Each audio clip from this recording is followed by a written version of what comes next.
I'm Tom for Waterwise Botanicals, and thought I'd have, like, you know, the presidents used to have a fireside chat. Here I am in the gardens today, a nice cold one, chill, sitting back, relaxed, next to one of our ponds. So we're going to have a pond-side chat today. And the reason that we're here is because so many of our customers are always asking us about fertilizer. How do I fertilize my plants? What should I give them? What should I do? And yeah, fertilizer is like food for plants. That's correct. We need it.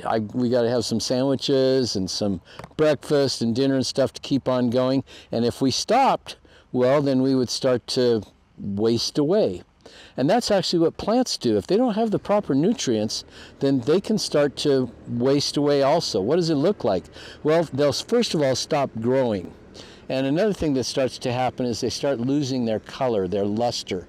So plants that need fertilizer will have, instead of a nice, really lush green or very colorful appearance, if they have colorful leaves, will just kind of fade. A lot of times look yellowish, and they don't grow. So the fertilizer situation for plants is really important. And there's some basics to it. There's basically, especially in our southwestern soils, there's really 3 ingredients and only one that's super important, and that's nitrogen, phosphorus, and potassium.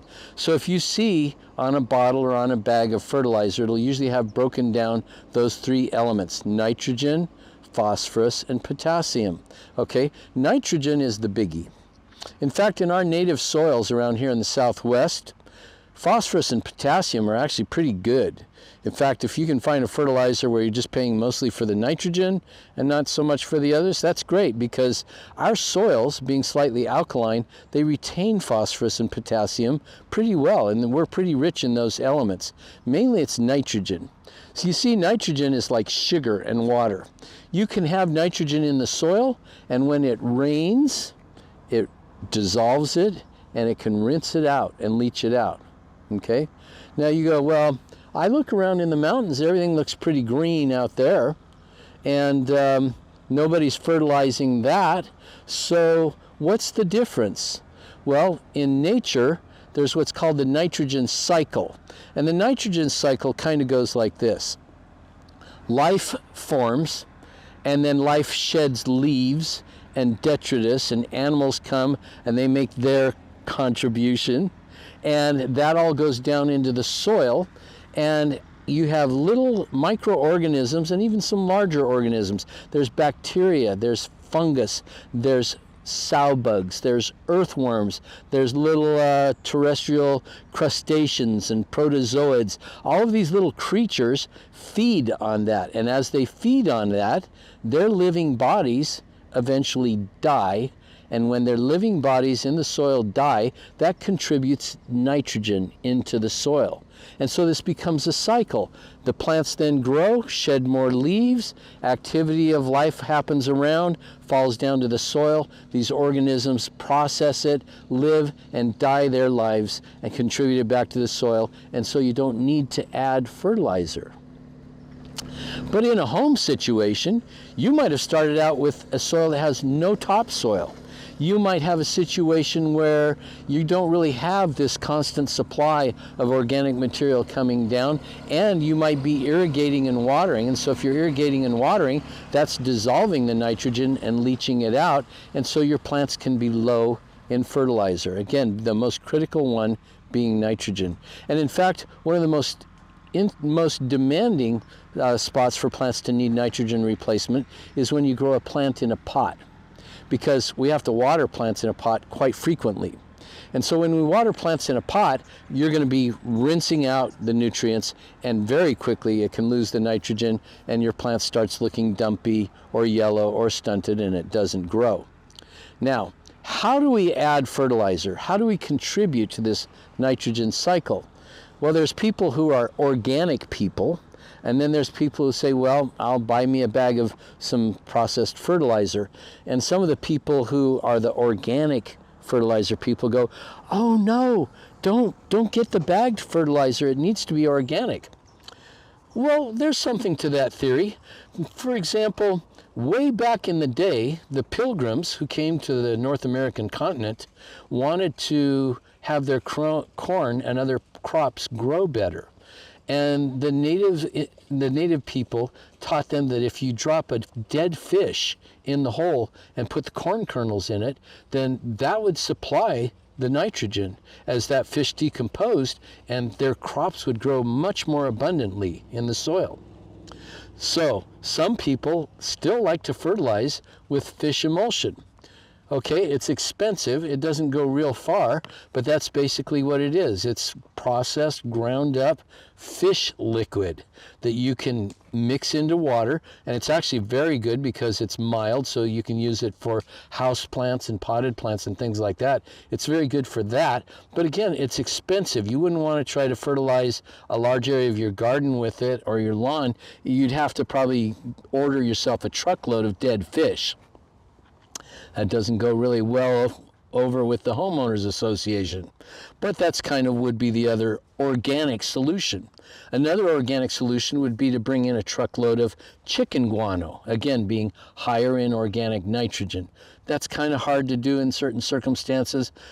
Chicken guano has the smell of nature, which a lot of people don't get. So when you're going the organic route and you really want to make a difference in the garden, in the landscape, those are kind of some of your choices. Another choice would be to simply get a processed, pelleted, bagged fertilizer that usually comes like this. This is easy to use. Some people burn the crap out of their plants by putting it in a ring around the plant or a pile. You don't want to do that. You want to spread it in the in-between areas of the plants because the plant's roots travel all over the place, and also the fertilizer as it dissolves is going to travel in the soil as well. So I kind of like to tell people to apply this to the soil. How do you say how much? About how much a cowboy would liberally salt and pepper his steak, you know, in the in-between areas. Then, after you apply it to the surface of the soil, what you do is you get your hose and just water it. Not a whole lot, just water it lightly, get it wet. That starts the dissolving process.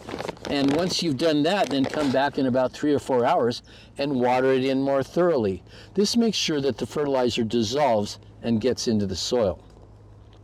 Again, some people say, yeah, but it's not organic. I don't want to put non-organic nitrogen into the soil. And you see that I keep referring to nitrogen when we're talking about our landscapes because the other two ingredients, phosphorus and potassium, are there in these fertilizers. It's actually hard to get a pure nitrogen fertilizer these days, but that's the key one that we're talking about. So people go, well, I don't want to use a chemical fertilizer. I like to explain it like this. Chemicals are simply ingredients. They're ingredients of nature. They're ingredients of the real world that we live in.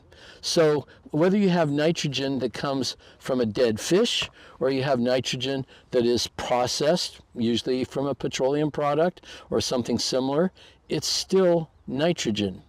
And people go, oh no, but that's lethal to the little microorganisms in the soil. Actually, it's not. We manufacture our own soil here.